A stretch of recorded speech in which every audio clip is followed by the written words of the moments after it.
ঘরোয়াভাবে এক chicken pasta. Hello friends, আজকে নিয়ে চলে এসেছি আমার আরেকটা ভীষণ প্রিয় পাস্তা রেসিপি।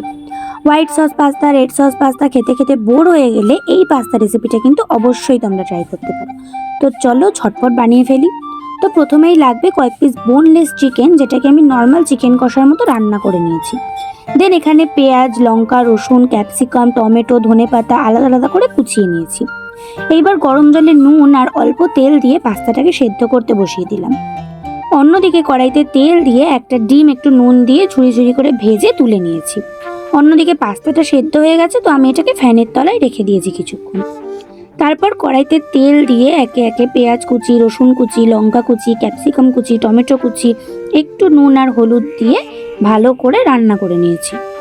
এরপর এর মধ্যে অ্যাড করে দেব ভেজে রাখা ডিমটা, আর তারপর অ্যাড করব রান্না করা চিকেনটা আর সেটার গ্রেভিটা।